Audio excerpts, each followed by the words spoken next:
Election. One nation one election का मतलब ये नहीं है कि देश में केवल एक बार ही चुनाव होगा फिर उसके बाद चुनाव नहीं होगा। इसका मतलब ये है कि हमारे लोकसभा और विधानसभाओं के चुनाव साथ साथ। जब ये चुनाव आते हैं तो हम टीचर्स को लगा देते हैं। ऐसा लगता है शायद टीचर्स काम कर रहे हैं, लेकिन टीचर्स काम कहाँ से करेंगे? वो स्कूल छोड़ के चले जाते हैं। तो पढ़ाई का नुकसान किसका होता? हमारे बच्चों का नुकसान होता। मैं ये कहता हूँ कि राजनेताओं को भी ऐसा लगता है कि शायद चुनाव लड़ने और लड़ाने का चस्का लग गया है। वो चाहते हैं कि पूरे देश में पूरे एक वर्ष में यदि हो सके तो हर महीने चुनाव होता रहे। तो शायद इसके में उनका स्वार्थ निहित है। जहां मैं जाता हूं, अभी मैं आपके बीच में नहीं बोल रहा हूं, लेकिन बाहर निकलूंगा तो मीडिया वाले इसके बारे में कुछ नहीं पूछेंगे। वो ये ही सवाल पूछेंगे कि आपने एक रिपोर्ट सौंपी है वन नेशन वन इलेक्शन, उसके बारे में आपको क्या कहते हैं? तो मैं आपसे शेयर कर लेता हूँ एक ऐसी रिपोर्ट।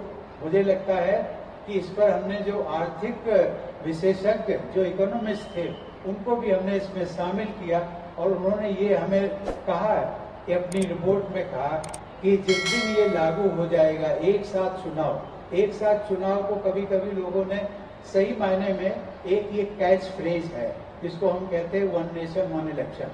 ये कैच फ्रेज है, सुनने में कहने में थोड़ा अच्छा लगता है, इसलिए उसको कहते हैं one nation one election. One nation one election का मतलब ये नहीं है कि देश में केवल एक बार ही चुनाव होगा फिर उसके बाद चुनाव नहीं होगा।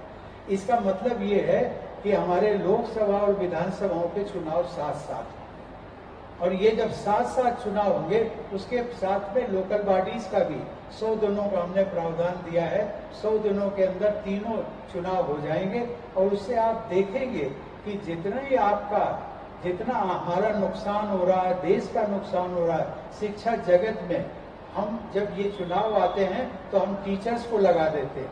ऐसा लगता है शायद टीचर्स काम कर रहे हैं, लेकिन टीचर्स काम कहाँ से करेंगे? वो स्कूल छोड़ के चले जाते हैं। तो पढ़ाई का नुकसान किसका होता? हमारे बच्चों का नुकसान होता।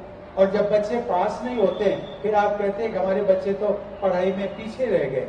अब ये नुकसान किसका हो रहा है, किस लिए हो रहा है? मैं उनकी आलोचना नहीं करता हूँ, न मैं ज्यादा राजनीतिक संबंध में बोलता हूँ, लेकिन मैं ये कहता हूँ कि राजनेताओं को भी ऐसा लगता है कि शायद चुनाव लड़ने और लड़ाने का चस्का लग गया है। वो चाहते हैं कि पूरे देश में पूरे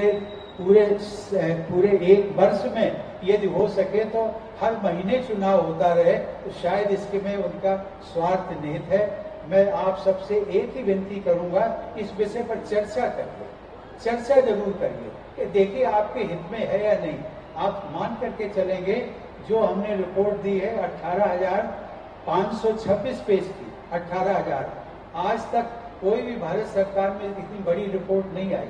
और इसमें सबसे बड़ी बात यह है, ऐसा पहले की रिपोर्टों में कभी नहीं आया जिसमें कि हमने भारत के जो सबसे सुप्रीम कोर्ट है उनके हमने चार मुख्य न्यायाधीश जो रिटायर्ड हैं उन सबको हमने आमंत्रित किया। जितने भी हमारे स्टेक होल्डर्स हैं उन सब की बात को सुनी, और सभी ने ये पॉजिटिवली कहा है कि यदि ये लागू हो जाएगा तो मुझे लगता है कि शायद it should prove to be a game changer for India.